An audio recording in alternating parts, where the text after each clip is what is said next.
Hey guys, so we're going to take a look at Super Mario World on the Super Famicom. So this of course is the Japanese version of the game. And what you'll immediately notice is that it is a vertical cover, rather than a horizontal one like a lot of Super Famicom games. They seem to be pretty interchangeable. Nintendo did a lot of the vertical ones, while companies like Square did mainly horizontal. So yeah, we've got some fantastic artwork on here of course, Mario, Cape Mario I should say, riding on Yoshi, a very bemused looking Yoshi. And we can see all this great stuff. We can see Lakitu fishing, looks like he's caught a one-up mushroom. We can see a baby Yoshi, bob-ombs, mushrooms, a flying Koopa Trooper, the Cheep Cheep, or what's his name, Rip Van Fishy, or something like that. There's a Magic Koopa, of course, a dinosaur, a Bullet Bill, a Wiggler. Stars, Bowser's Fortress, of course, his underwater fortress from the end of the game, the moon that you can collect for free one-ups, and the dolphins. So yeah, it's quite a jam-packed cover, even though it's actually a fairly minimalistic look. I do really like the yellow colour scheme though, it makes everything pop. But one of the cool things about the Japanese version is that it's actually Super Mario Bros. For Super Mario World. So this, unlike the Western versions, this one actually does state that this is Super Mario Bros. 4. Which is just a really smart thing from a marketing perspective. I always found that a bit weird in the Western countries. So, of course, on the side here we have our usual stuff, the Super Famicom logo, and this Super Mario World logo. And you can see, actually, Super Mario Bros. 4 is even on the side. So they obviously thought it was an important little thing. I guess it's like how Yoshi's Island is Mario World 2 in the West, but not in Japan. So, yeah, all pretty standard. Then on the back we have a ton more artwork.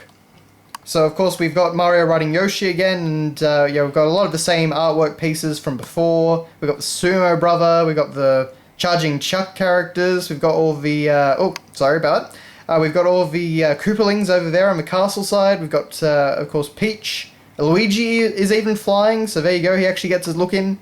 And we have, of course, King Koopa himself over there. Okay, so then we have another shot of Mario using the cape to fly, and a couple of screenshots, of course, showing off the world map in the game, and the gameplay graphics. It's pretty basic in terms of screenshots, though. You can see they don't really show off anything too exciting. Just a giant bullet bill, which I guess, to be fair, was something you couldn't have done easily on the NES. Okay, so inside the box, what do we have? Well, we have our manual, of course, and it's the same piece of artwork from the back cover. And this is actually one of those Super Famicom manuals, which is a fold-out manual. So let me just fold this out and we can have a good look. So, like most Mario manuals, this is filled to the brim with artwork. Okay, so we'll start up here, and we have, of course, our usual precautions. I believe we probably have a storyline here, as well as the names of our characters, so Mario, Yoshi, Peach, and Luigi. And I do actually like that Luigi is carting Peach away there. And aside from that, we get some controls over here. You can actually see some tiny pieces of artwork there of some different actions, like grabbing a baby Yoshi or Mario running and losing his cap. I always love that you know, this is really the point where Mario... Well, I guess he had it in Mario 3, but this is where he gets his sort of mullet, which I've always been a fan of. Okay, so then, and this is the fun part in terms of showing you guys this, we actually get a truckload of artwork of all of Mario's different forms and abilities. So you can see there's the spin jump onto a dry bones there, all of his more basic actions. I don't know if this is actually stuff that was drawn by Miyamoto himself, or if this was done by different artists. I know Miyamoto did do a lot of the early Mario art, but of course we've got some of the items like the key and the P-switch, grabbing and holding a baby Yoshi, swimming with a shell, jumping out of water, throwing things upwards, going down pipes, coming out of pipes, on the grates. It's really amazing, actually, when you look at this, how many actions there are in Mario World, especially compared to previous Mario games. Of course, teaching you about how using throwing items to take down multiple enemies, using a fire flower, getting power-ups.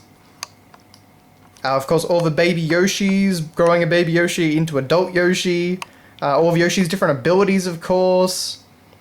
The fact that he can grab onto different things, like the little fruits that you can find, shooting out fireballs. Yeah, there's so much great stuff in this manual. It teaches you how to use the cape feather properly. I'm actually curious to see, I've never, I don't own an American copy of the game, So I would actually be curious to see how much of his artwork made it into that. But you can see over there spinning around, taking out, with a cape, a Goomba. Or Galumba, I guess as they're called now. And yeah, we just get a whole bunch more usual stuff. We get the dragon coins there, of course. Pretty basic stuff aside from that. And then on the other side, we get a giant map of Mario World. And this is pretty cool. This is really, really well drawn stuff.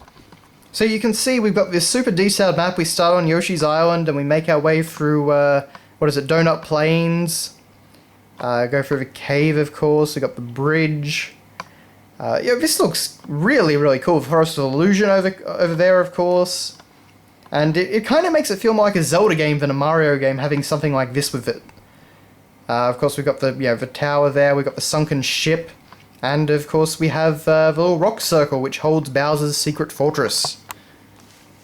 So, over in all these other areas, we actually have all the different enemies in the game. So we've got the different types of boos, and their different poses you can see. We've got the dolphins, of course. We've got Magikoopas and Bob-ombs, charging chucks for Sumo Brothers. All the different items you can find in the game. Let's see what else we've got, of course. Galumbas, or just Goombas as they were at this stage. The Wiggler. Rip Van Fishy, as I think it was called, or Rip Van Winkle, one of those. The spiky enemies. What else do we have over here? Of course, we've got Monty Mole, we've got Koopa Troopers. We've got some reused artwork there of Mario knocking a Koopa out of its shell. Using the different the blocks that you needed to go to the Switch Palaces for. Of course, we've got these little dragon guys that Mario has to jump on twice to take out. And then actually we get down here and we have King Koopa himself, or as he's actually called in this manual, Demon King Koopa. So yes, a very foreboding name for Bowser. But of course he was a bit more threatening at this point in time. Okay, and then we also have the Koopalings. And they actually, as you can see, have their English names. So you've got Larry, Roy, Lemmy, Morton, Iggy, Wendy, and Ludwig. So yeah, and then there's also some dinosaurs, a Thwomp. And you can join the Super Mario fan club, or something like that, I presume. Interesting enough, this little card thing here has the Ape logo. And of course, Ape were one of the developers on Earthbound. So I've got no idea what the story is with this, but I guess it's 780 yen for whatever it is. But yeah, so that's the manual. It's quite an unusual manual, but certainly quite a manual. And then, of course, we get to our cartridge. And, still very vibrant. It's the labels survived really well. You can see 1990, so probably just over a year before it came out in the West. And, yeah, we've just got the same artwork from the back of the box again. Pretty standard stuff. And then on the back we have that. So yeah, Super Mario World in Japanese is a great package. Of course, it's not a game that's heavily reliant on dialogue. So it can, or certainly in the past when I bought it, it was a cheap alternative to the American version. It probably is still cheaper than the American version, but not exactly as cheap as it once was.